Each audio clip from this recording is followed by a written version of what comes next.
Assalamualaikum warahmatullahi wabarakatuh. Alhamdulillah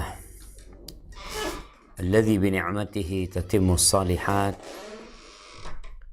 wassalatu wassalamu ala khairil bariyah sayyidina wa maulana Muhammadin wa ala alihi wa ashabihi ajma'in. Amma ba'd. Jamaah rahimakumullah, sejatinya kita telah membahas tentang kisah masuk Islamnya Umar bin Khattab radhiyallahu ta'ala anhu. Bagaimana cahaya iman itu masuk ke dalam hatinya secara perlahan-lahan. Sampai pada akhirnya dia datang ke rumahnya Al-Arqam ibn Abil Arqam untuk menyatakan keislamannya kepada Rasulullah sallallahu alaihi wasallam. Dan peristiwa ini terjadi setelah hijrahnya para sahabat Nabi radhiyallahu anhum ke Habasyah, di mana kita tahu jumlah yang hijrah di hijrah yang kedua 100 lebih 1 kira-kira. Dan yang tersisa di dalam kota Mekah itu tidak banyak. Di beberapa kitab sejarah dikatakan Umar menjadi yang ke-40 yang masuk ke rumahnya Al-Arqam ibn Abil Arqam. Dan disebutkan bahwa Umar bin Khattab radhiyallahu ta'ala anhu tatkala dia masuk Islam adalah 26 tahun. Dia masih muda. Dan subhanallah, perubahan lebih sering terjadi di para pemuda.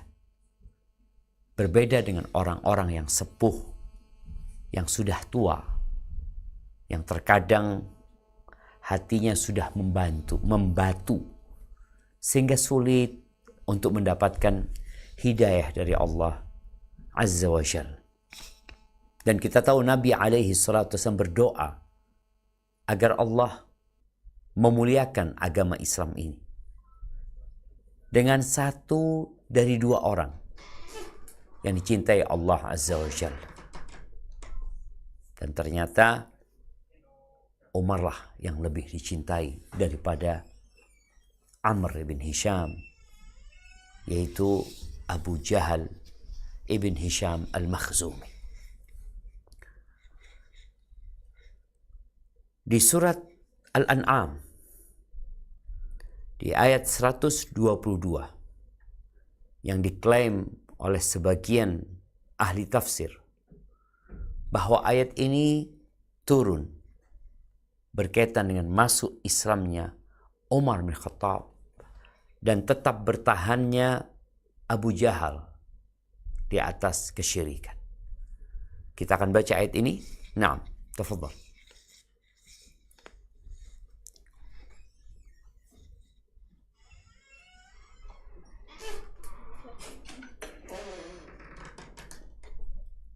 A'udzu billahi minasy syaithanir rajim.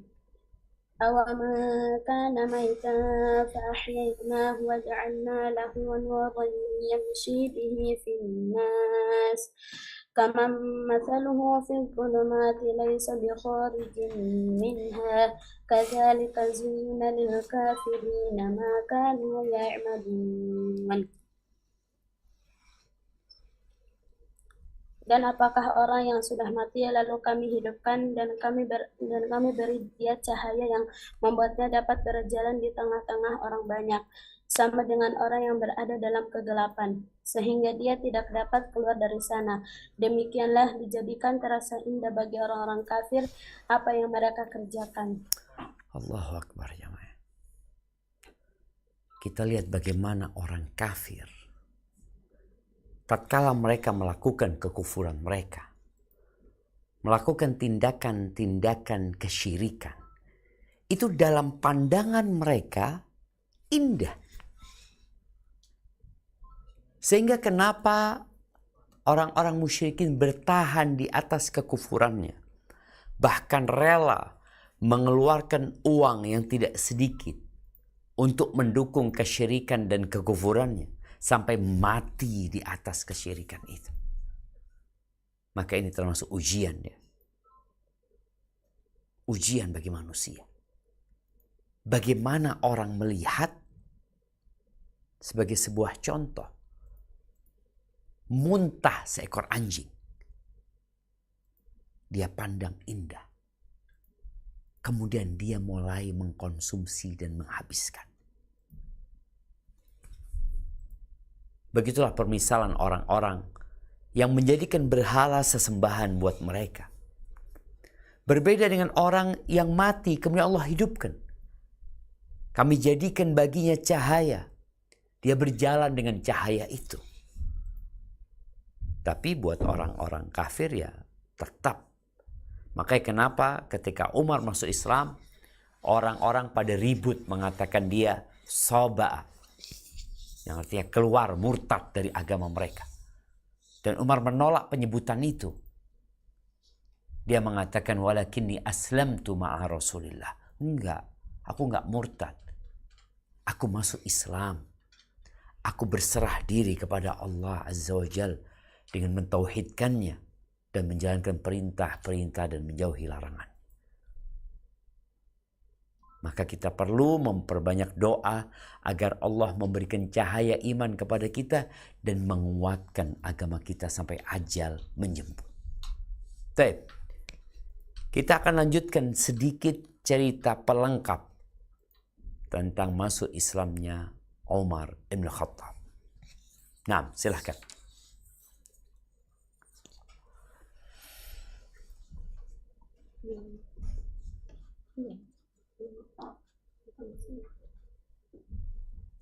Ibnu Hisham juga menyebutkan demikian pula Ibnu Jauzi secara ringkas bahwa ketika Umar masuk Islam dia mendatangi Jamil bin Ma'mur al-Jumahi yang merupakan penyambung lidah Quraisy yang paling getol dan memberitahukan kepadanya tentang keislamannya. Orang ini langsung berteriak dengan sekeras-kerasnya bahwa Ibnu al-Khattab telah menjadi penganut Sahabiyah, sebutan mereka terhadap agama baru Islam. Umar pun menimpali di belakangnya. Dia bohong, akan tetapi aku telah masuk Islam. Lanjut. Mereka pun menyergapnya sehingga akhirnya terjadilah pertarungan antara Umar seorang diri melawan mereka. Pertarungan ini baru selesai saat matahari sudah berada tepat di atas kepala mereka. Tetapi Umar sudah tampak kepayahan. Dia hanya bisa duduk sementara mereka berdiri di dekat kepalanya. Dia berkata kepada mereka, lakukanlah apa yang kalian suka. Sungguh, aku bersumpah atas nama Allah bahwa andai kami berjumlah 300 orang, niscaya telah kami biarkan mereka untuk kalian atau kalian biarkan mereka untuk kami. Barakallahu fikum. Subhanallah jamaah. Kita lihat ya. Bagaimana Umar bin Khattab radhiyallahu taala anhu dia ingin mengumumkan keislamannya. Karena Umar merasa tidak seperti yang lainnya. Apalagi Umar punya kenangan pahit di mana dia menyiksa orang-orang yang masuk Islam. Sehingga saatnya dia membantu orang-orang yang pernah dia siksa agar tidak lagi disiksa ketika menampakkan keislaman. Tapi ternyata orang-orang musyrikin juga tidak membiarkan Umar. Umar bertarung melawan mereka sampai hatta qamat asy-syams ala ru'usihim. Nih disebutkan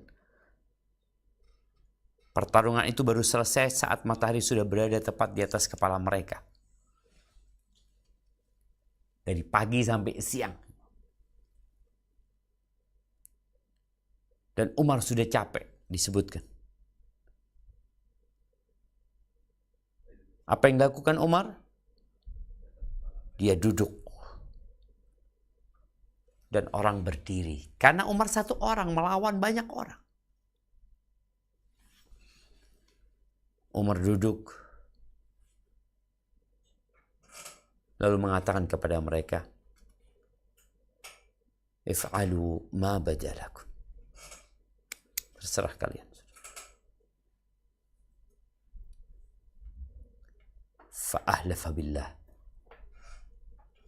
Umar bersumpah,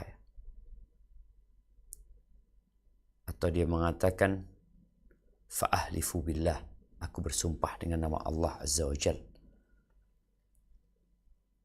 andai kami berjumlah 300 orang, niscaya telah kami biarkan mereka untuk kalian atau kalian biarkan mereka untuk kami. Dan jumlah 300 itu adalah jumlah pasukan Nabi SAW ketika perang Badar menghadapi Quraisy. Dan betul, dengan jumlah 300 itu Allah memberikan pertolongan sehingga orang-orang musyrikin yang congkak, yang sombong, pada waktu itu mereka menjadi hina dan dina. Pamor mereka runtuh.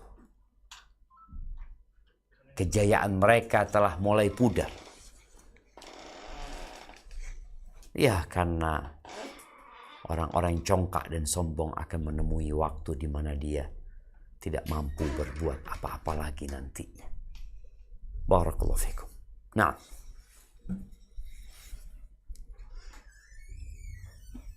Setelah kejadian itu, kaum musyrikin berangkat dalam jumlah besar menuju rumahnya dengan tujuan akan membunuhnya.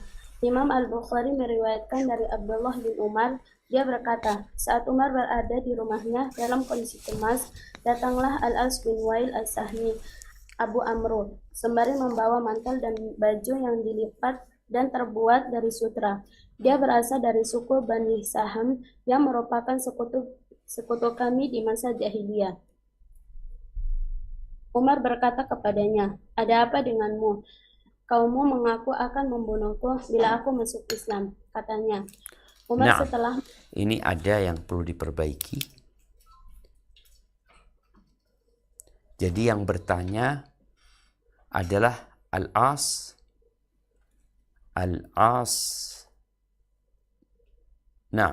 Ibn Wa'il yang mengatakan, ada apa denganmu? Ada apa denganmu? Faqala lahu malak. Ini bukan Umar, tapi Al-As berkata, diganti Al-As. Al-As ini bapaknya Amr bin As, ya. Tokoh yang juga sangat ditakuti oleh orang-orang musyrikin Quraisy, ya. Jadi Al-As berkata kepada Umar, ada apa denganmu? Lalu Umar menjawab,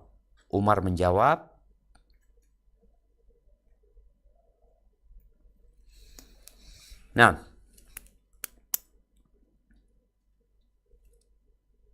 lanjutkan. Umar setelah mengatakan bahwa ia aman, Umar menjawab, kamu mengaku akan membunuhku bila aku masuk Islam, katanya. Umar setelah mengatakan bahwa ia aman, Umar setelah mengatakan bahwa ia aman berkata, tunggu bentar. Ini bukan Umar, tapi Al-As.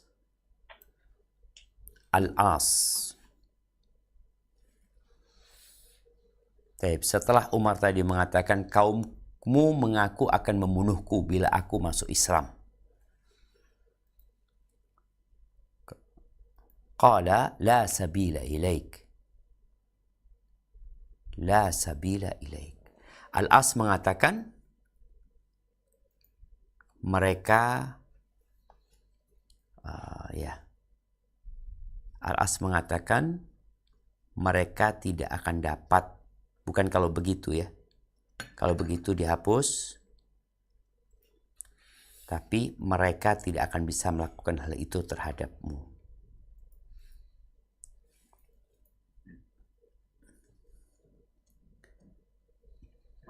Kemudian ba'da an qalaha amintu. Setelah Al-As ngomong itu, aku merasa aman. Ini ucapan Umar.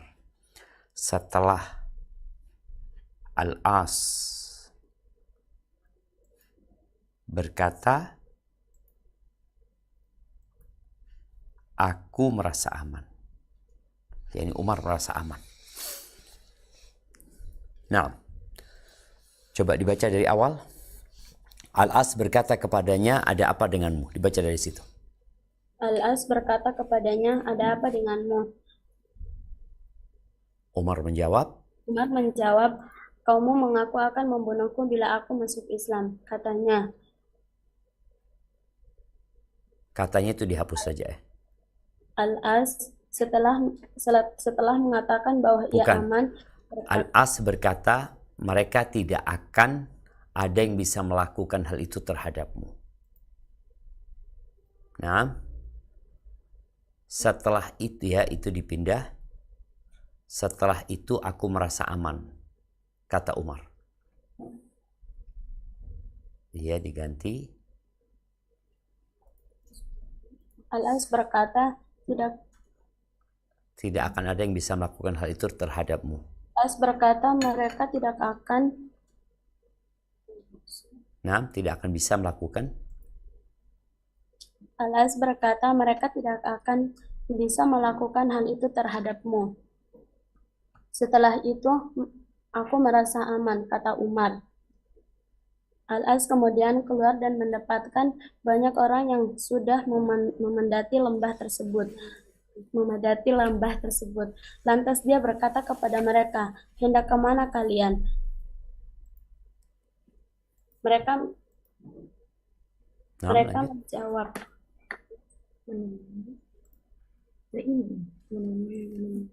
menjawab, menemui si Ibnu Al-Khattab yang sudah menjadi penganut Sahabiyah. Sabi'ah itu tadi sebenarnya yang sudah murtad. Itu aja terjemahannya. Menemui si Ibnu Khattab yang sudah murtad. Yang sudah murtad, sebutan mereka terhadap Islam ini. Dia menjawab, kalian tidak akan bisa melakukan hal itu terhadapnya. Orang-orang itu pun pergi secara bergerilya. Dalam riwayat Ibnu Ishaq disebutkan, demi Allah, seolah-olah mereka itu bagaikan pakaian yang disingkap. Barakallahu fikum. Kita lihat ya bagaimana ketokohan Al-As bin Wa'il. Umar bin Khattab setelah dipukuli, ternyata urusannya belum selesai. Umar pulang ke rumahnya, orang-orang kemudian diprovokasi oleh kaum musyrikin, jumlah mereka semakin banyak, maka mereka berbondong-bondong mau ke rumahnya Umar, mau membunuh Umar. Umar udah gak bisa berbuat apa-apa, udah capek dia. Di saat itu datanglah Al-As bin Wa'il As-Sahmi, bapaknya Amr bin As. Datang menjumpai Umar. Umar dalam kondisi ketakutan dia. Ditanya, engkau kenapa?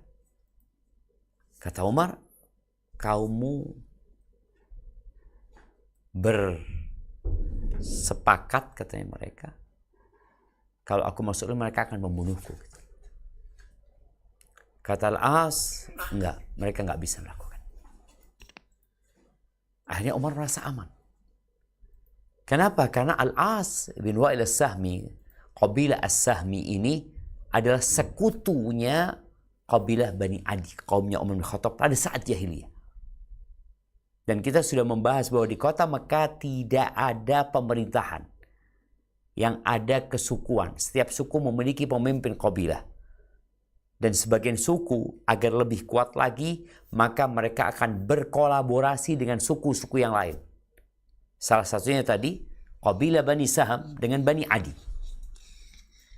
Maka dia memberikan jaminan kepada Umar, enggak, mereka enggak akan bisa. Kita lihat bagaimana pamornya Al-As. Al-As keluar dari rumahnya, orang ini sedang turun dari lembah itu menuju ke rumahnya Umar. Penuh dengan manusia. Lalu ditanya, kalian mau kemana? Membunuh Umar bin Khattab yang sudah tadi Soba, udah murtad keluar dari agama mereka, masuk Islam. Kata Al-As, nggak bisa kalian. Nggak ada jalan untuk itu. Akhirnya mereka balik arah semuanya. Disebutkan dalam riwayat Ibn Ishaq, wallahi la ka'annama kanu thawban kushita anhu. Mereka tuh seperti baju ya. Kalau kita lihat baju ya, yang tahu-tahu baju itu dilipat gini ya. Wadi tadi, lembah yang penuh sama orang, tahu-tahu kosong. Artinya Umar bin Khattab, sosok dan tokoh di kota Makkah yang disegani, tapi kalau sudah ada provokator yang mengompori, maka Umar harus menghadapi masyarakat dengan jumlah yang banyak. Dan itu tidak mampu dia lakukan. Namun akhirnya Allah selamatkan Umar lewat jalannya Al-As. Setelah hijrah ke kota Madinah, Umar ini pernah ditanya sama anaknya. Dalam kitab Al-Lu'lu'ul Maknun, Umar ini ditanya sama putranya Abdullah bin Umar bin Khattab ya. Kata anaknya, wahai ayah, siapa orang yang membackingimu ya, yang mendukungmu, yang menyokongmu pada saat engkau masuk Islam dan mereka hendak membunuhmu? Jazahullahu khairan. Kata Ibn Umar, semoga Allah membalasnya dengan kebaikan. Apa kata Umar? Ya bunayya, dzakal As bin Wa'il. Orang itu adalah Al-As bin Wa'il. Laha jazahullahu khairan. Semoga Allah tidak memberikan kebaikan kepada dia. Kok bisa? Karena memang dia mati di atas kekufuran. Dia melakukan itu hanya fanatisme kelompok. Dan ada orang-orang sampai hari ini mungkin yang menampakkan keislaman, dia sebenarnya orang kafir. Atau dia menampakkan kebaikan, tapi bukan karena ingin kebaikan. Buat orang yang ditolong dan dibantu. Tapi ingin nama dia populer. Maka innamal a'malu bin niyat. Wa innama likulli imri'in ma nawa. Ahibati fillah, bagaimana dampak positif masuk Islamnya Umar terhadap agama ini? Dan nanti kita akan bicara dampak negatifnya. Ya, ada dampak positif, tapi ada dampak negatifnya. Kita akan baca. Nah, tafadhal. Demikianlah dampak keislamannya terhadap kaum musyrikin. Sedangkan terhadap kaum muslimin adalah sebagaimana yang diriwayatkan oleh Imam Mujahid dari Ibnu Abbas. Dia berkata, aku bertanya kepada Umar, mengapa kamu dijuluki Al-Faruq? Dia berkata, Hamzah masuk Islam 3 hari lebih dahulu dariku.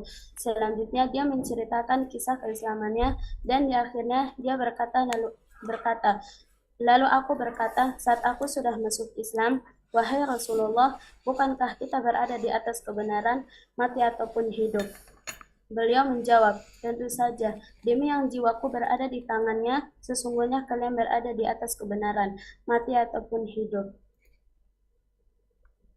Lalu aku berkata, lantas untuk apa sembunyi-sembunyi? Demi yang telah mengutusmu dengan kebenaran, sungguh kita harus keluar. Lalu beliau membagi kami dalam 2 barisan, salah satunya dipimpin oleh Hamzah dan yang lainnya dipimpin olehku.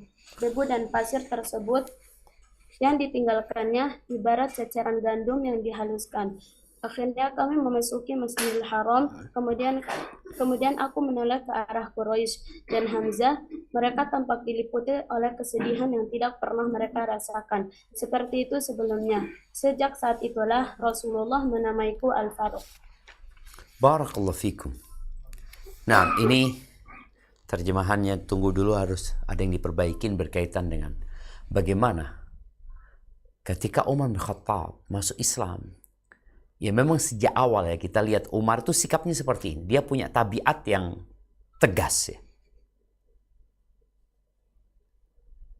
Ketika ada satu sahabat yang dianggap berkhianat, Hatib ibn Abi Balta'ah, yang kirim surat ke kota Mekah Di saat penaklukan kota Mekah, Umar mengatakan, da'ni adrib unuqa, biarkan aku menebas leher orang ini.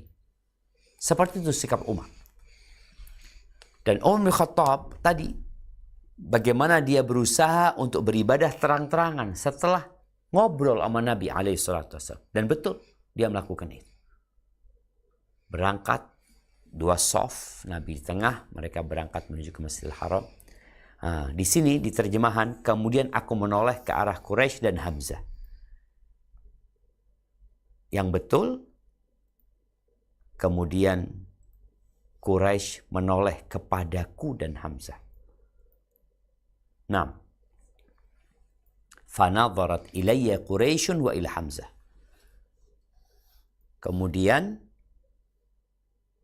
Quraisy menoleh ke arahku dan Hamzah. Ya, coba ditampakkan. Kemudian Quraisy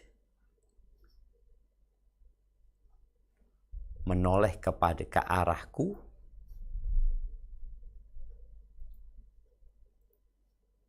dan Hamzah.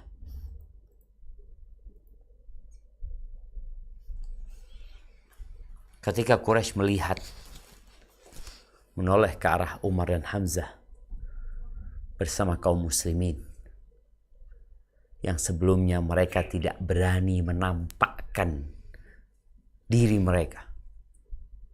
Mereka juga tidak mampu terang-terangan beribadah di Ka'bah kecuali Rasul SAW dan Abu Bakar dan beberapa orang kuat dari sahabat Nabi SAW. Tapi yang lemah-lemah nggak ada yang berani.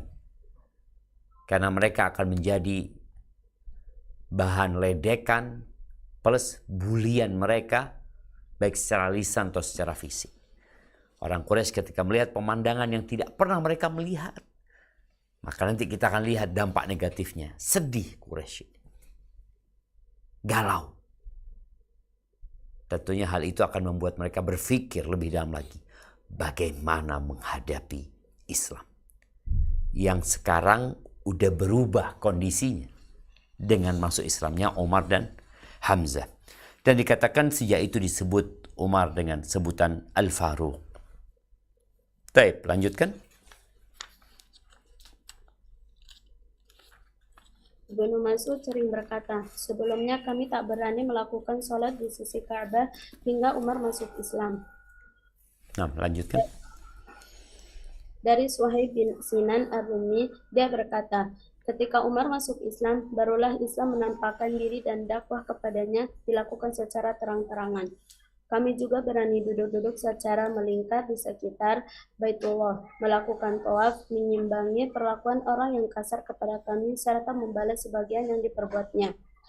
Dari Abdullah bin Mas'ud, dia berkata, kami senantiasa merasakan izzah sejak Umar masuk Islam. Subhanallah.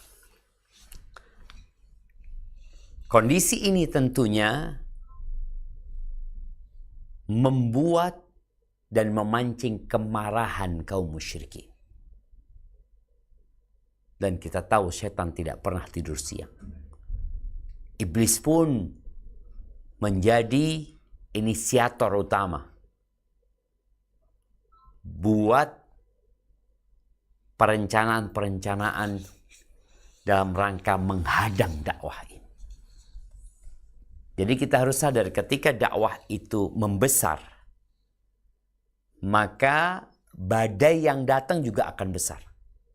Pohon itu semakin tinggi, maka anginnya semakin kencang yang akan menerpanya. Tapi rumput, ya enggak. Dan tadi Islam ketika semakin naik, semakin dikenal, semakin tinggi, maka pohon itu akan diterpa dengan angin yang lebih kuat lagi. Dan boleh jadi kalau tidak bertahan, maka pohon itu akan roboh. Para sahabat di awalnya, wah senang. Mereka bisa menunjukkan keislaman mereka, bisa beribadah terang-terangan. Tapi itu tidak berlangsung lama. Karena Quraisy telah membuat perencanaan baru untuk menghadang dakwah Nabi alaihi salatu wassalam. Baik, apa perencanaan mereka? Tafadhal. Utusan Quraisy terpana oleh Al-Quran di hadapan Rasulullah Shallallahu Alaihi Wasallam. Setelah dua orang pahlawan yang agung, Hamzah bin Abdul Muttalib dan Umar bin Al-Khattab masuk Islam. Awan kelabu mulai menyelimuti kaum musyrikin dan barulah tersadar dari mabuk mereka yang selama ini digunakan untuk menyiksa kaum muslimin. Kali ini mereka berupaya mencari jalan lain, yaitu mengajukan negosiasi di mana mereka akan memenuhi semua tuntunan yang diinginkan oleh beliau, asalkan mau menghentikan dakwahnya. Mereka yang perlu dikasihani itu tidak mengetahui bahwa setiap apa saja yang didapati disinari oleh matahari tidak memiliki nilai sama sekali walau sebesar nyamuk, sekalipun dibandingkan dakwah yang beliau emban. Akhirnya mereka mengalami kegagalan lagi. Barakallahu fikum. Jadi kita lihat setelah melihat Islam semakin menguat, maka mereka melakukan negosiasi. Apa permintaan orang Quraisy? Permintaannya satu, nggak usah dakwah. Berhenti engkau berdakwah. Engkau minta apa? Karena kadangkala orang-orang yang akalnya tumpul, dia berpikir bahwa dakwah yang disampaikan ini dalam rangka menghimpun harta, menumpuk harta benda, mencari popularitas. Dan sampai hari ini tidak sedikit yang menuduh bahwa dakwah yang dilakukan oleh para asatidah mengajak umat kepada Allah, kepada sunnah Rasul sallallahu alaihi wasallam, dipikir oleh sebagian mereka disampaikan disebabkan mencari harta, mencari uang. Maka orang-orang Quraisy berusaha untuk memberikan penawaran apa saja. Engkau mau wanita tercantik, kita carikan. Engkau mau harta, kita jadikan engkau orang paling kaya. Engkau mau kedudukan dan jabatan, kita jadikan engkau raja. Atau menjadi orang yang menjadi sumber permasalahan-permasalahan dan keputusannya dari diri. Artinya nggak ada urusan kecuali keputusannya dari Nabi Muhammad SAW. Apakah Nabi menerima hal itu? Ternyata semua tawaran yang menggiurkan itu di hadapan Nabi SAW, la yusawi janaha ba'udah. Tidak sebanding dengan satu sayap nyamuk. Jadi apa yang mau ditawarin? Kalau dunia dan isinya di hadapan Nabi SAW tidak seperti satu sayap nyamuk. Satu sayap nyamuk ini. Terus apa yang mau ditawarin? Orang Quraisy tidak memiliki semua isi bumi ini. Bicara uang yang mereka hanya punya beberapa yang mungkin kalau dikumpulkan jumlahnya cukup banyak. Tapi ternyata Nabi SAW menolak semua itu. Nah, lanjutkan. Ibnu Ishaq berkata, Yazid bin Ziyad berkata kepadaku dari Muhammad bin Ka'ab al-Quraizi, dia berkata, suatu hari Utbah bin Rabi'ah yang merupakan seorang kepala suku berbicara di perkumpulan Quraisy saat Rasulullah SAW duduk-duduk seorang diri di masjid. Wahai kaum Quraisy, bagaimana pendapat kalian bila aku menyongsong Muhammad dan berbicara dengannya, lalu menawarkan kepadanya beberapa hal yang aku berharap semoga saja sebagiannya diterima, lalu setelah itu kita berikan kepadanya apa yang dia mau, sehingga dia tidak lagi mengganggu kita. Hal itu dikatakannya ketika Hamzah radhiyallahu anhu masuk Islam dan melihat bahwa para sahabat Rasulullah Shallallahu Alaihi Wasallam semakin hari semakin banyak dan bertambah. Lalu mereka berkata kepadanya, tentu saja bagus, wahai Abu Al-Walid, pergilah menyongsongnya dan berbicaralah dengannya. Utbah secara menyongsong beliau dan duduk di sampingnya seraya berkata, wahai anak saudaraku, sesungguhnya engkau telah datang kepada orang-orang dengan hal yang amat besar, sehingga membuat mereka bercerai-berai. Angan-angan mereka Afwan. Ada terjemahan yang kurang di sini. Wahai anak saudaraku. innaka minna haitsu qad alimta minas sattah. Engkau telah tahu bahwa dirimu ditambah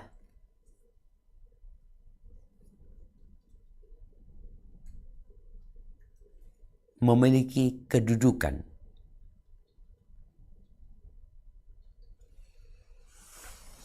Memiliki kedudukan. Taib. Nah, baru sesungguhnya engkau, lanjutkan.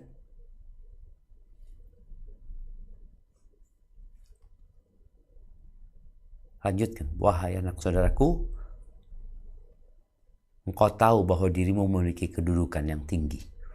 Wahai anak saudaraku, engkau tahu bahwa dirimu memiliki kedudukan yang tinggi. Sesungguhnya engkau telah datang kepada orang-orang dengan hal yang amat besar, sehingga membuat mereka bercerai-berai. Angan-angan mereka engkau kerdilkan. Tuhan-tuhan serta agama mereka engkau celah, dan nenek-nenek moyang mereka engkau kafirkan. Dengarlah, aku ingin menawarkan beberapa hal kepadamu, bagaimana pendapatmu tentangnya. Semoga saja sebagiannya dapat engkau terima. Nah, Rasulullah Shallallahu Alaihi Wasallam menjawab, wahai Abu Al-Walid, katakanlah, aku akan mendengarkannya. Wahai anak saudaraku, jika apa yang engkau bawa itu semata hanya menginginkan harta, kami akan mengumpulkan harta-harta kami untukmu, sehingga engkau menjadi orang yang paling banyak hartanya di antara kami. Jika apa yang engkau bawa itu semata hanya menginginkan kedudukan, maka kami akan mengangkatmu menjadi tuan kami hingga kami tidak akan melakukan sesuatu pun sebelum engkau perintahkan. Jika apa yang engkau bawa itu semata hanya menginginkan kerajaan, maka kami akan mengangkatmu menjadi raja. Dan jika apa yang datang kepadamu adalah jin yang engkau lihat dan tidak dapat engkau mengusirnya dari dirimu, kami akan memanggilkan tabib untukmu, serta akan kami infakkan harta kami demi kesembuhanmu. Sebab orang terkadang terkena oleh jin, sehingga perlu diobati, katanya. Atau sebagaimana yang dikatakan, hingga akhirnya udah selesai dan Rasulullah mendengarkannya. Lalu beliau berkata, wahai Utbah, sudah selesaikah engkau?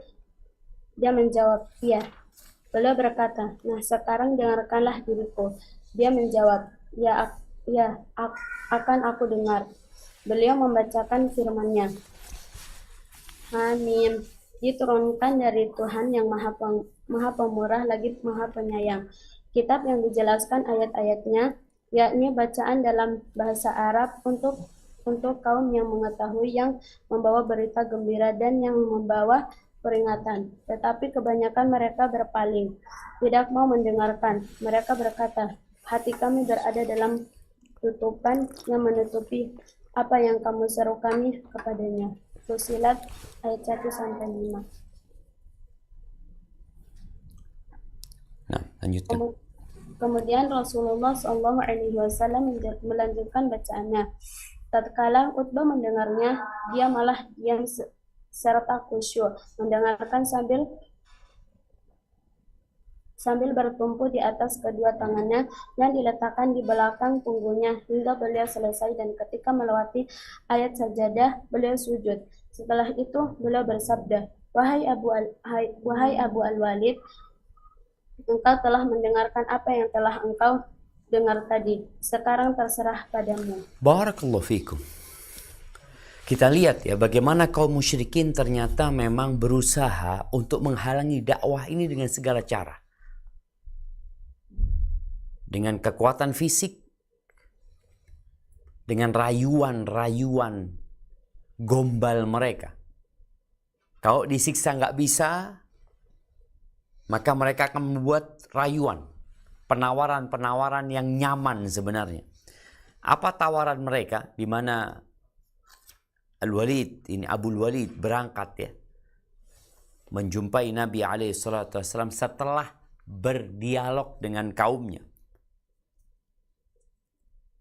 Dan bahasa dia, bahasa yang indah sekali ketika berdialog. Dan ini kita perlu belajar adab berbicara.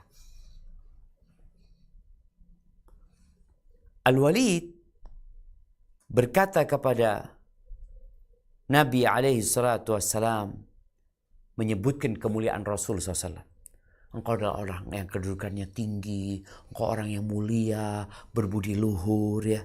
Tapi sekarang kau berubah gitu loh. Engkau datang ya meninggalkan kaummu. Bahkan ajaran yang kau bawa membuat terjadinya perpecah belahan di antara keluarga-keluarga mereka. Tuhan-Tuhan mereka engkau celang, kau bodoh-bodohin, engkau enggak juga beriman dengan agama nenek moyangmu. Ini ucapan Abu Walid. Kemudian setelah itu, ketahuilah aku mau menawarkan sesuatu kepadamu. Setelah memberikan pujian, menyanjung, baru berbicara tentang tawarannya kepada Nabi SAW. Apa tawaran pertama? Harta. Kau akan jadi orang paling kaya semekah. Kalau kehormatan, engkau akan menjadi orang yang paling mulia sehingga urusan tidak diputuskan kecuali ada engkau. Kemudian kalau engkau ingin kerajaan, maka kita jadikan engkau raja buat kami. Kemudian kalau yang datang kepadamu ini adalah jin, orang bisa kerasukan jin karena memang dikirimi jin oleh para penyihir, atau karena kondisi dia yang kurang dekat sama Allah sehingga jin merasuki diri. Maka Abu Walid mengatakan, kalau engkau sakit, engkau kemasukan jin, kita akan panggilkan tabib yang meruqyahmu sampai kau sembuh. Setelah selesai penawaran itu, Nabi minta izin, tidak langsung menjawab. Ini adab berdialog. Nabi SAW setelah mendengarkan penjelasan Abu Walid, yaitu Utbah bin Rabi'ah, maka kemudian Nabi SAW berkata, Aqad faraghta ya Abul Walid. Yang terjemahannya, yang pertama Nabi SAW mengatakan, katakanlah aku akan mendengarkan. Setelah itu, Nabi mendengarkan dengan seksama, tidak memutus sedikit pun dari omongan atau ucapan yang dikatakan oleh utusan Quraisy ini. Setelah itu Nabi SAW berkata, Aqad faraghta, engkau udah selesai. Udah selesai ngomongin. Kata Utbah bin Walid, Utbah bin Rabi'ah, afwan, bapaknya Walid, dia berkata, iya, aku sudah selesai. Nggak ada lagi yang mau disampaikan. Kemudian Nabi SAW membacakan awal surat Fussilat ya. Dibacakan sampai ke ayat 13, fa in a'radu faqul andartukum sa'iqatan mithla sa'iqati 'adi wa thamud. Setelah mendengarkan Quran itu, Nabi SAW berkata, itulah yang kami berada dalamnya. Atau kami seru apa yang kamu seru kami kepadanya. Artinya ini benar-benar ajaran Islam. Itu. Engkau sudah baca Qurannya, udah selesai. Sekarang terserah. Karena nggak ada pemaksaan dalam beragama. Subhanallah jamaah. Al-Walid setelah mendengar itu tidak langsung mengambil keputusan. Ini juga orang yang cerdas jamaah. itu orang yang tidak tergopoh-gopoh, orang yang bijak, itu orang yang tidak terburu-buru. Ada permasalahan yang perlu diperbaiki, ya diperbaiki, tapi tidak dengan tergesa-gesa. Maka Al-Walid setelah mendengar itu tidak langsung memberikan keputusan. Apa yang dia lakukan? Dia menjumpai sahabat-sahabatnya, Abu Jahal dan rekanan. Apa yang dikatakan? Nah, kita akan dengarkan apa ucapan Utbah bin Rabi'ah setelah mendengarkan Al-Quranul Azim. Nah, Utbah bangkit dan menemui para sahabatnya. Melihat kedatangannya, sebagian mereka berkata kepada sebagian yang lain, kami bersumpah atas nama Allah, sungguh Abu Al-Walid telah datang kepada kalian dengan raut muka yang berbeda dengan sewaktu dia pergi tadi. Dia pun datang dan duduk bersama mereka. Mereka berkata kepadanya, apa yang engkau bawa, wahai Abu Al-Walid? Yang aku bawa, bahwa aku telah mendengar suatu perkataan yang demi Allah, belum pernah sama sekali aku dengar semisalnya. Demi Allah, ia bukanlah syair, bukan sihir, bukan pula tenung. Wahai kaum Quraisy, patuhilah aku, serahkan urusan ini kepadaku, serta biarkanlah orang ini melakukan apa yang dia lakukan. Menjauhlah dari urusannya. Demi Allah, sungguh ucapannya yang telah aku dengar itu akan menjadi berita besar. Jika orang-orang Arab dapat mengalahkannya, maka kalian telah terlebih dahulu membereskannya tanpa campur tangan orang lain. Dan jika mengalah, nah, ini campur tangan orang lain yang diperbaiki. Jika orang Arab dapat mengalahkannya, maka kalian telah dicukupi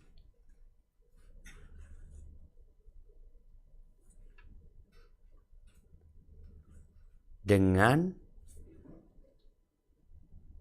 campur tangan orang lain. Ini kan terlebih dahulu membereskan tanpa campur tangan orang lain, yang betul dengan campur tangan orang lain. Jika orang-orang Arab dapat mengalahkannya, maka kalian telah dicukupi dengan campur tangan orang lain. Nah. Dan jika dia mengalahkan mereka, maka kerajaannya adalah kerajaan kalian juga. Keagungannya adalah keagungan kalian juga. Maka dengan begitu kalian akan menjadi orang yang paling bahagia. Mereka berkata, demi Allah, dia telah menyihirmu dengan lisannya, wahai Abu Al-Walid. Ini adalah pendapatku terhadapnya. Terasa apa yang ingin kalian lakukan? Jawabnya. Barakallahu fikum. Kita lihat ya. Bagaimana Utbah ibn Rabi'ah ini yang pada akhirnya memberikan penjelasan yang setelah itu terserah. Itu pendapatku. Bahwa kesuksesannya adalah kesuksesan kalian. Kejayaannya adalah kejayaan kalian. Gitu. Tapi kalau kalian nggak mau, ya terserah kalian. Nah, lanjutkan.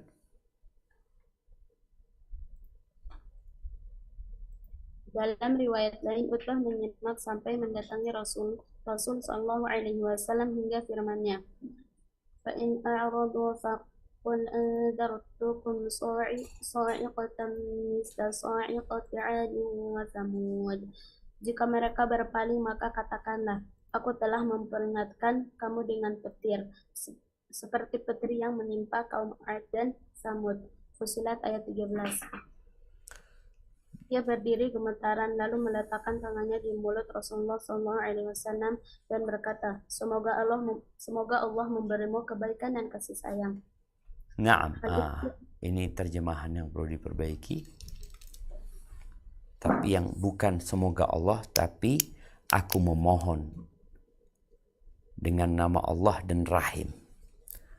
Aku memohon kepadamu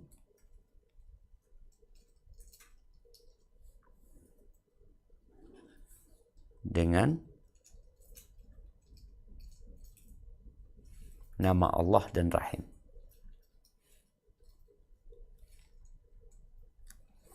Ya, ini termasuk yang biasa dilakukan oleh orang-orang dahulu ya. Anshudukallaha warrahim. Maka Allah katakan, wattaqullaha alladzi tasaaluna bihi wal arham. Di awal surat An-Nisa Allah mengatakan, wattaqullaha alladzi tasaaluna bihi wal arham. Yang kau dengan namanya meminta dan dengan rahim, dengan hubungan kekerabatan. Maka di sini Utbah bin Rabi'ah mengatakan, anshudukallaha warrahim. Aku memohon kepada Allah dengan nama Allah dan dengan rahim. Itu maknanya. Nah, lanjutkan. Hal itu ia lakukan karena takut bila peringatan itu benar-benar terjadi padanya. Ia bangkit dan kembali ke kaumnya lalu mengatakan seperti yang ia katakan. Barakallahu fikum. Jadi Al-Quran ini bukan hanya dibacakan kepada orang Islam. Karena sebagian orang berkata, bagaimana cara kita mendakwain orang kafir? Mereka tidak beriman dengan Al-Quran. Naam, mereka tidak beriman dengan Al-Quran. Dan Nabi SAW tahu bahwa Utbah bin Rabi'ah, Abu Jahal dan masyarakat Quraisy yang masih kafir itu tidak beriman dengan Al-Quran. Bagaimana cara Nabi mendakwain mereka? Dengan membacakan Al-Quran. Karena sejatinya apapun permasalahannya ada jawabannya dalam Al-Quran. Dan Nabi SAW membacakan awal surat Fussilat, yang pada akhirnya Utbah ini gemetaran, ketakutan ketika Nabi SAW memberikan ancaman. Fa in a'radu faqul andzartukum. Jika mereka berpaling maka katakanlah andzartukum, aku telah memperingatkan kamu dengan petir seperti petir yang menimpa kaum Ad dan kaum Tsamud. Ini pernyataan ini membuat Utbah ketakutan, ditutup mulut Nabi SAW. Kemudian dia berkata seperti perkataan yang baru saja kita baca. Nah, lanjutkan. Abu Thalib mengumpulkan Bani Hashim dan Bani Abdul Muttalib. Situasi dan kondisi yang ada telah banyak berubah, tetapi Abu Thalib tetap saja dibayangi oleh kekhawatiran terhadap gangguan orang-orang musyrik terhadap keponakannya. Dia kembali teringat beberapa peristiwa yang sudah terjadi. Orang-orang musyrik pernah mengancamnya agar dia menghentikan ulah keponakannya dan berupaya menukarnya dengan Amarah bin Al-Walid untuk dibunuh. Abu Jahal pernah mendatangi keponakannya itu sambil membawa batu yang akan dilemparkan kepadanya. Uqbah bin Abu Mu'aid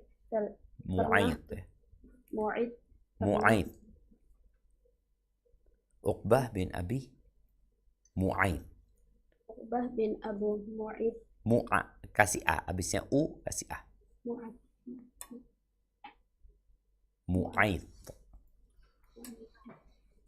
Uqbah bin Abu Mu'aid pernah menjerat leher keponakannya dengan pakaian agar bisa membunuhnya dan masih banyak ancaman lain. Abu Thalib mengingat-ingat kembali semua peristiwa itu. Dia bisa mencium bau busuk yang menyengat dari orang-orang Quraisy dan merasa yakin bahwa orang-orang musyrik itu hendak merusak perlindungannya terhadap Nabi SAW dan ingin membunuhnya. Hamzah, Umar atau siapapun pasti tidak akan sanggup menghadapi makar mereka. Ya. Ya, sebagaimana kaum musyrikin berkumpul untuk melakukan konspirasi, maka Abu Thalib mengumpulkan Bani Hashim dan Bani Abdul Muttalib dalam rangka melakukan konferensi. Bagaimana cara menghadapinya? Mereka sejak masuk Islamnya Umar dan Hamzah berubah taktik dan siasat mereka memerangi agama Allah. Tapi yang jelas mereka tetap akan memerangi agama Allah. Abu Thalib yang masih kafir dan dia mati dalam kondisi kafir juga, Dia punya kepentingan menjaga nama baik Bani Hashim. Kalau sampai terjadi apa-apa dengan keponakannya, maka yang jelek nama kabilahnya. Maka dia pun berkumpul demi menetapkan sebuah sikap yang harus diambil dalam menghadapi kabilah-kabilah yang lainnya yang akan menimpakan siksaan atau gangguan terhadap Nabi SAW. Nah, lanjutkan. Abu Thalib merasa yakin bahwa mereka telah sepakat untuk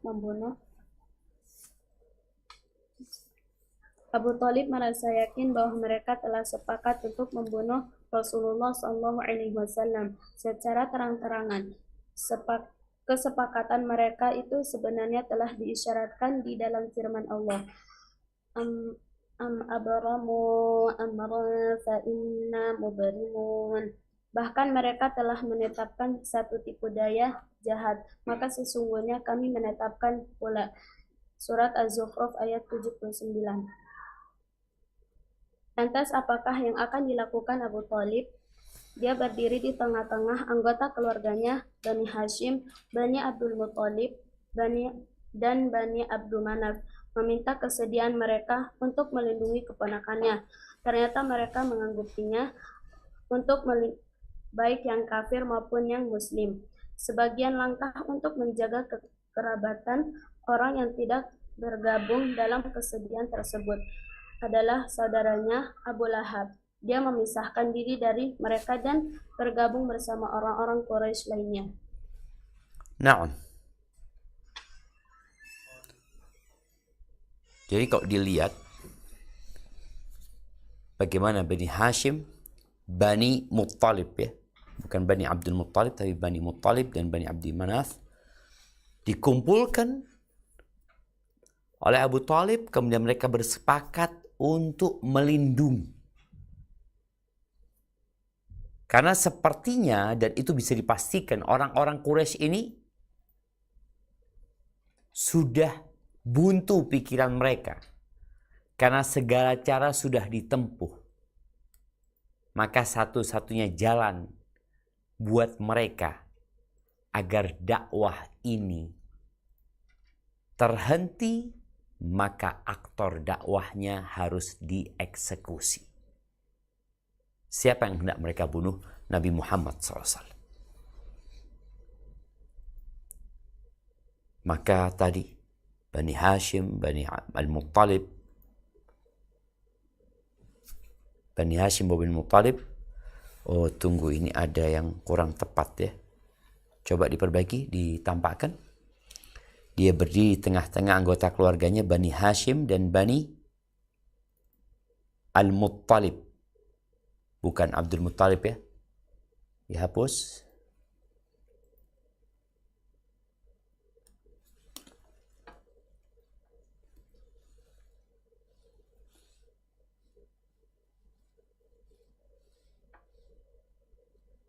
Nah.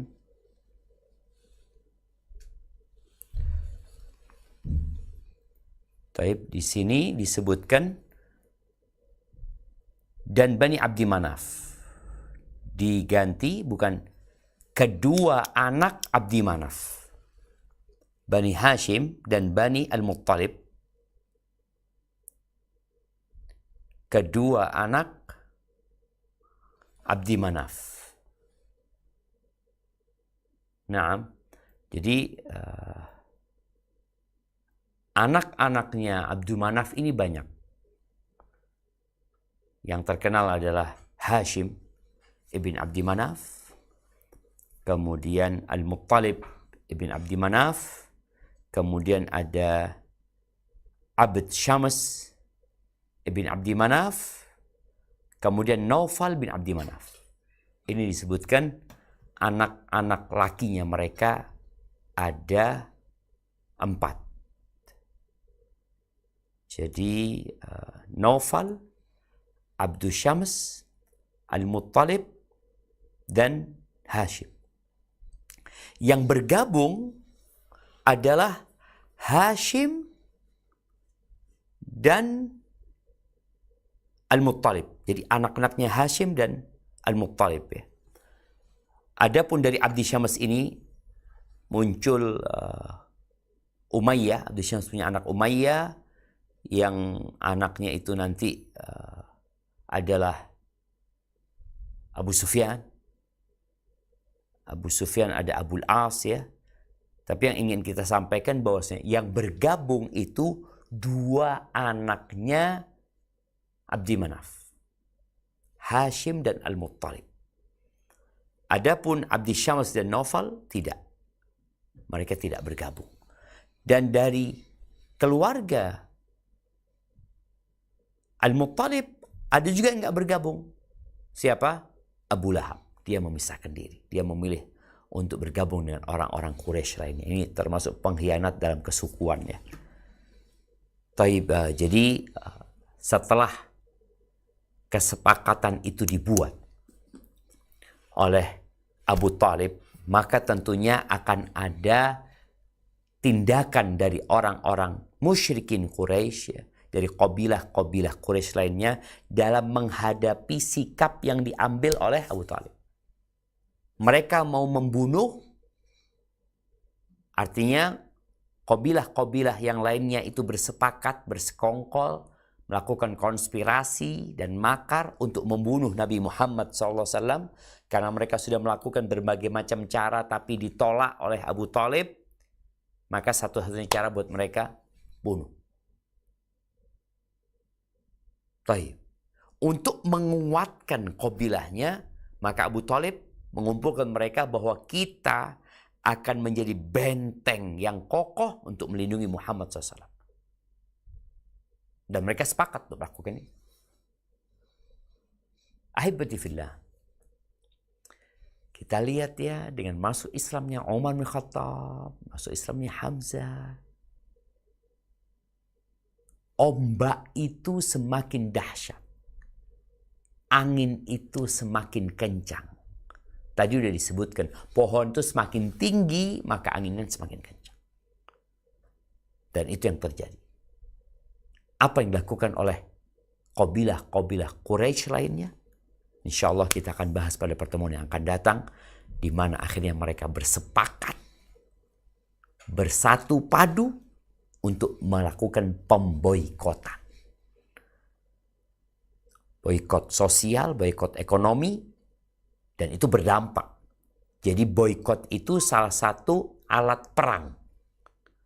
Jadi alat perang itu bukan hanya meriam, ya, bukan hanya pesawat tempur, tapi ternyata pemboikotan secara ekonomi, secara sosial, itu akan melemahkan kondisi musuh, yang setelah itu mereka akan menyerah.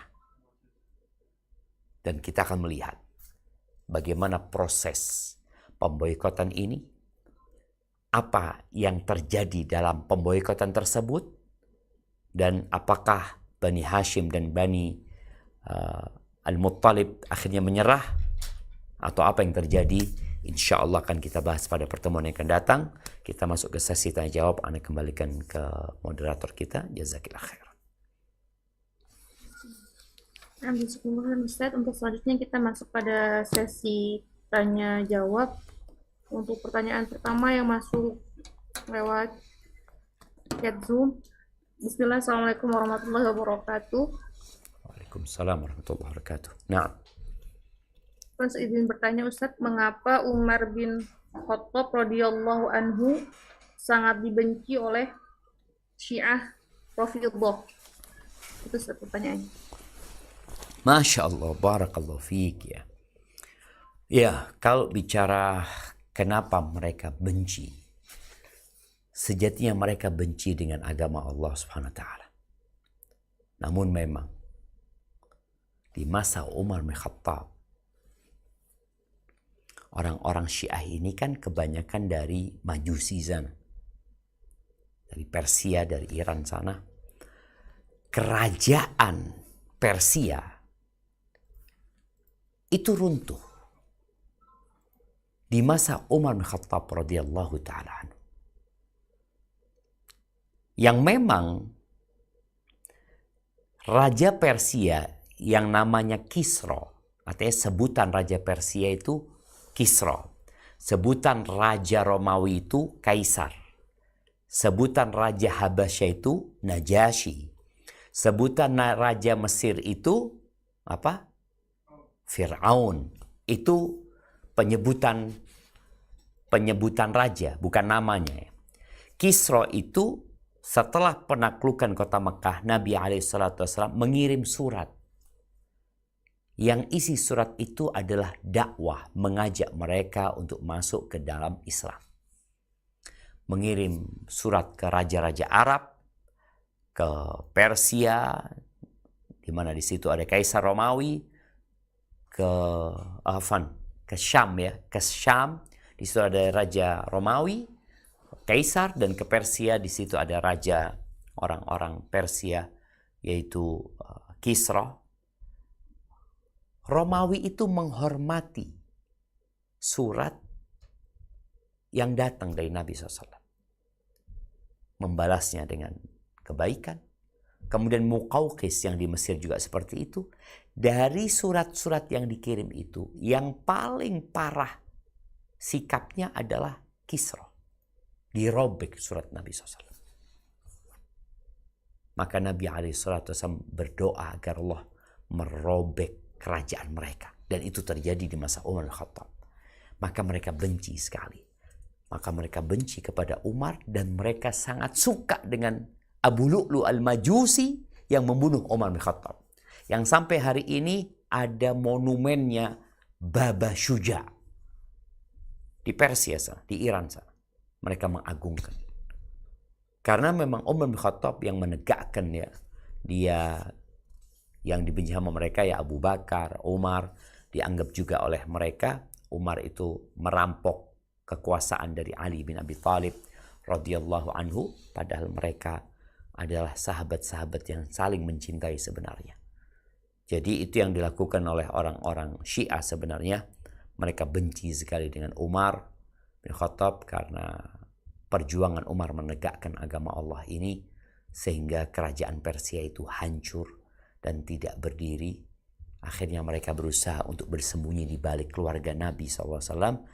Dan mereka membuat cerita-cerita bahwa Umar bin Khattab itu merampas kerajaan, merampas kekuasaan atau khilafah. Ya.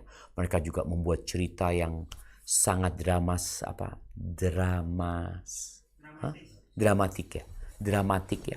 Mereka menceritakan bahwa setelah meninggalnya Nabi SAW, Umar datang ke rumahnya Fatimah dirantai sama Umar, digeret, cerita-cerita bohong dan dusta agar orang benci sama Umar. Makanya orang yang tidak tahu tentang Umar bin Khattab kemudian dengar cerita orang-orang Syiah, dia akan benci. Karena ceritanya dibuat terbalik. Umar itu melakukan penyiksaan kepada Ahlul Bait. Padahal Umar itu menantunya Ali bin Abi Thalib. Bayangin ya. Umar itu menantunya Ali bin Abi Thalib radhiyallahu anhum.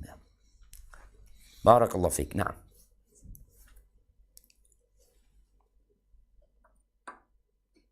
Jazakumullah khairan Ustaz. Untuk pertanyaan selanjutnya dari partisipant Zoom, silakan Uti Putri untuk bertanya langsung kepada Ustaz. Bismillah, Assalamualaikum warahmatullahi wabarakatuh, Ustaz. Waalaikumsalam warahmatullahi wabarakatuh. Naam, tafadhali. Hayakumullah ya Ustaz. Allah yahyik.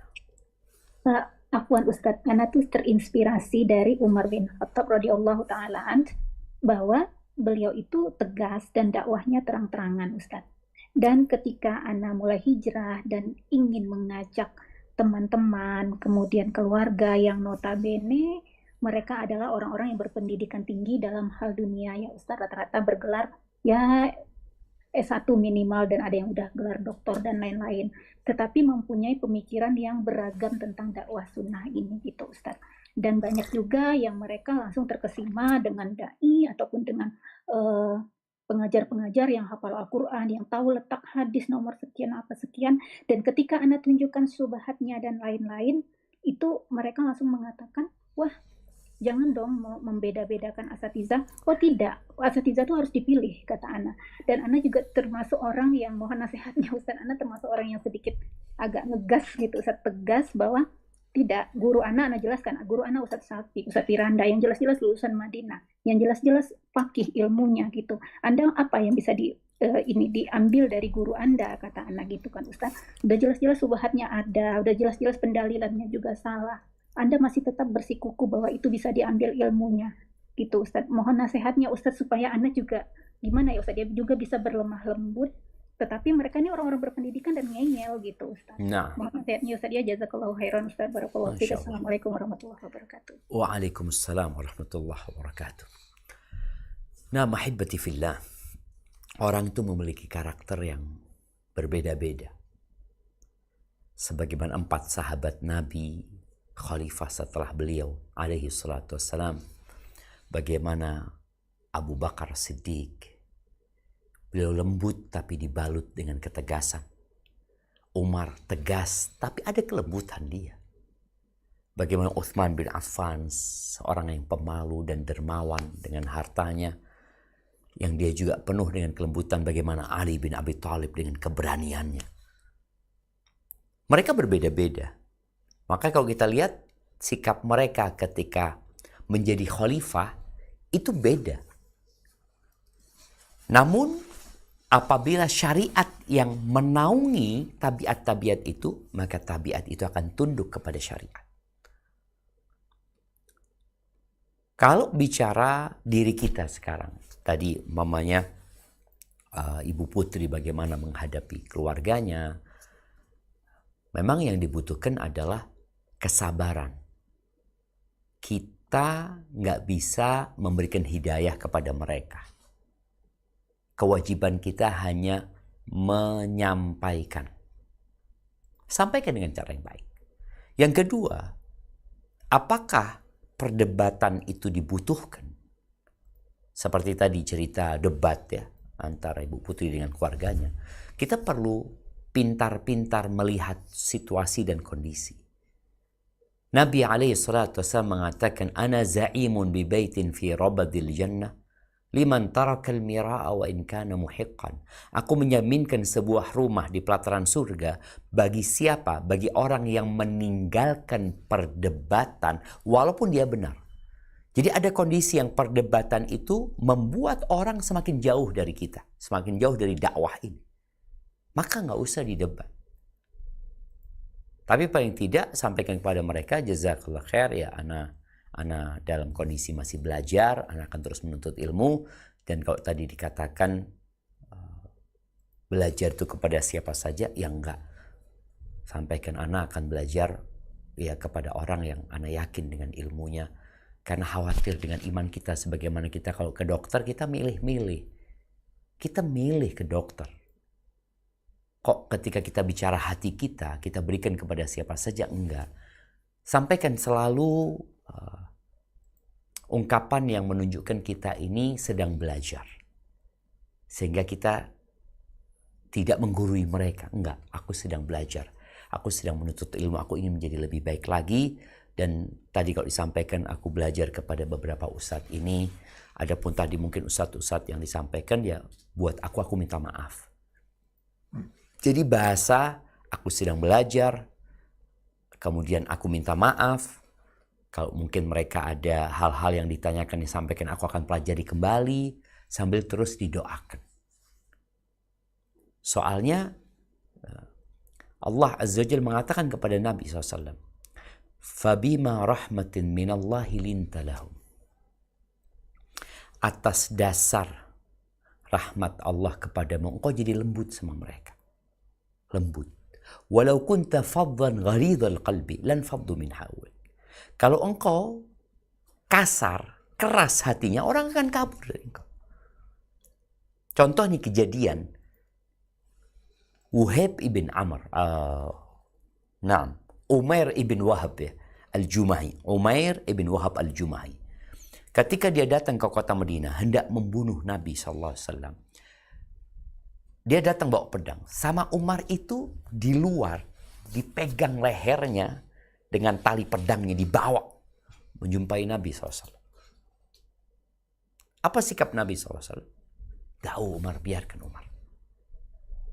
Nabi SAW tidak mengingkari ketegasan Umar. Tapi setelah berhadapan dengan Nabi SAW, Umar disuruh membiarkan. Sekarang berikan kepada aku orang ini. Diberikan kepada Nabi SAW, maka terjadi dialog. Nah, dialog ini penting sekali dengan kepala dingin, ya, dengan hati yang penuh keinginan agar orang yang mendapatkan hidayah akhirnya masuk Islam.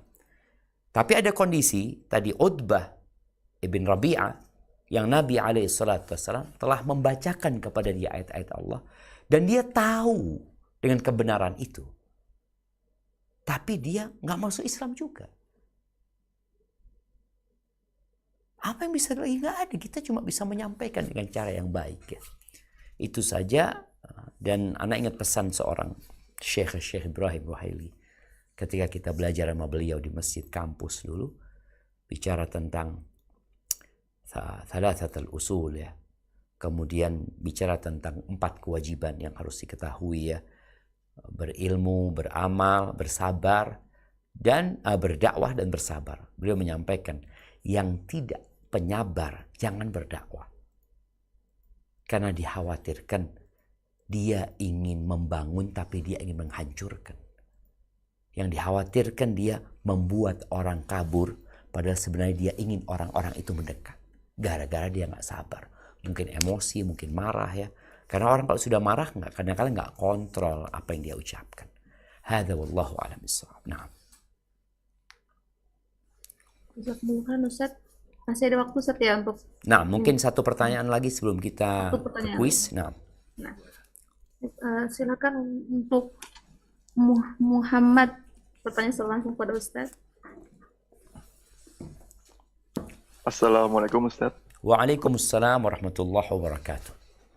Afwan, saya mau nanya Ustaz, kalau misalnya sesama saudara kandung itu, mereka itu membangun hubungan, tapi mereka ini suka sering gibah, gosip, nyebarin aib orang lain segala macam. Nah, hubungan mereka itu sering melakukan seperti itu dan di atas maksiat gitulah. Hubungannya dia sering melakukan maksiat seperti itu. Nah, apakah hubungan mereka ini hanya di dunia saja, sementara nanti di akhirat bisa saling menuntut, sebagaimana dalil di surat Az-Zukhruf ayat 67 Ustaz. Nah, itu aja. Barakallahu fikum. Masya Allah, barakallahu fiik. Nah, ini pertanyaan yang menarik ya. Berapa banyak perkumpulan, pertemanan, tadi persaudaraan juga, kakak adik, mungkin kalau kumpul, kalau ngobrol ya, yang diomongkan orang lain. Jadi subhanallah, kemarin malam kita, bukan kemarin malam ya, hari Jumat kita ke Pekanbaru. Kemudian kita di waktu subuh itu ada kajian. Kita melihat di kafe-kafe itu yang buka 24 jam masih pada nongkrong orang-orang di sana jamaah. Ana tanya sama temen, apa sih yang dilakukan orang-orang itu? Karena dia ngatakan, iya, ana dulu kayak mereka, sampai subuh kita nongkrong. Gak ngapa-ngapain, kata dia. Ya ngobrol, termenung, bengong. Kenapa? Karena waktunya panjang sekali mereka ngobrol. Bahan habis. Kemudian yang paling enak ya ngomongin orang. Kenapa kalau ngomongin orang enak? Karena setan datang ngasih bahan macam-macam ya. Jadi kita dapat bahan banyak tuh kalau ngobrolin orang lain. Maka kalau pertanyaannya, apakah persaudaraan itu hanya di dunia dan di akhirat mereka akan bermusuhan? Nah, Allah Azza wa Jalla mengatakan kalau tadi disebutkan ya. Dalilnya di surah Az-Zukhruf, al-akhilla yawma idzin ba'duhum li ba'din adu illa al-muttaqin. Orang yang saling mencintai, saling mengasihi, kelak pada hari kiamat, mereka akan saling bermusuhan. Kecuali orang-orang yang bertakwa. Jadi apabila perkumpulan mereka tidak berlandaskan takwa, artinya mereka ngobrol, ngumpul, nggak pernah ada amar ma'ruf nahi mungkar. Nggak pernah sang kakak mengingatkan adiknya. Nggak pernah sang adik berusaha untuk merubah topik pembicaraan dalam rangka menghindari dosa. Ya boleh jadi nanti mereka akan saling bermusuhan. Karena mereka mengatakan, gara-gara kamu. Aku jadi ngomongin orang. Yang satu, kenapa kok nggak ngasih nasihat aku waktu itu? Jadi mereka akan saling bermusuhan. Karena ternyata perkumpulan itu tidak menyelamatkan. Apa penyebabnya? Landasannya bukan takwa kepada Allah Azza wa Jalla. Ya semoga Allah Azza wa Jalla mengampuni dosa-dosa kita. Dan buat siapapun ya yang memiliki perkumpulan pertemanan, tolong. Kalau engkau ingin perkumpulan itu abadi sampai ke surga Allah Azza wa Jalla, hendaklah landasannya takwa. Ya saling mengingatkan dalam kebaikan. Setelah ngobrol kumpul ditutup dengan doa kafaratul majlis. Dan jangan sampai difahami doa kafaratul majlis itu untuk setelah kajian, ya enggak.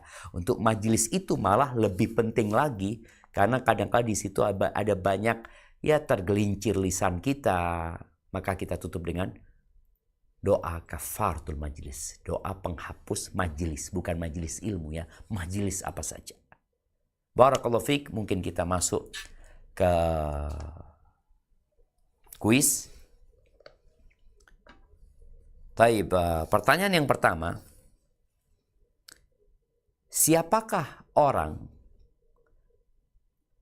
yang datang ke rumahnya Umar bin Khattab pada saat Umar hendak dikeroyok dan dibantai gara-gara ada provokator yang kemudian mereka nggak jadi untuk mengeroyok Umar bin Khattab di rumahnya, untuk menjarah rumahnya Umar, untuk membunuh Umar bin Khattab.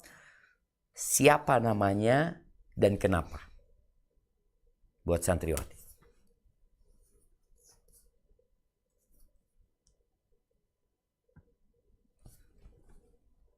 Sini.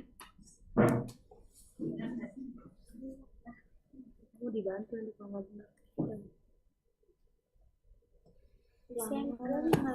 Al-As bin Wa'il As-Sahmi. Al-As bin Wa'il As-Sahmi. Siap. Nama kenapa? Kenapa orang-orang kok nggak jadi? Karena dia orang yang ditakutin sama kaum musyrikin. Dia musyrik Quraisy. juga. Apa Ustaz, nggak ada suaranya. Mana? Iya. Kenapa sebabnya? Kamu yang jawab. Al-As bin Wa'il As-Sahmi, betul. Bapaknya Amr bin As. Kenapa? Suaranya ada apa enggak ada? Suara anak terdengar?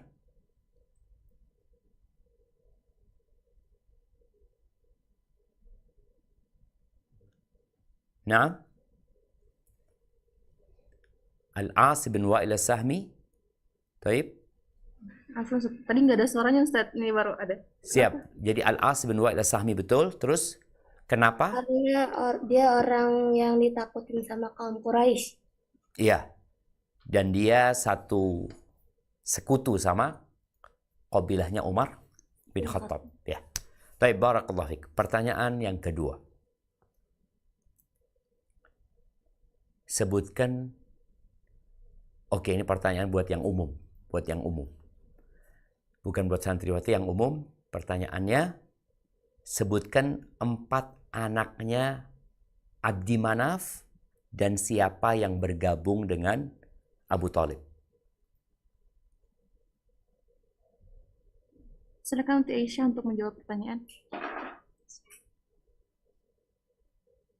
4 anak laki-lakinya. Nah, sebutkan. Yang pertama Banul Muthalib, Al-Muttalib ya, Hashim. Al-Muttalib. Hashim, Naufal, Abdus Syams. Taib, ahsanti, barakallahu fiik. Taib, kembali ke santriwati. Pertanyaannya, kenapa Abu Thalib mengumpulkan anak-anaknya Al-Muttalib dan Bani Hashim dan anak-anaknya Hashim? Kenapa?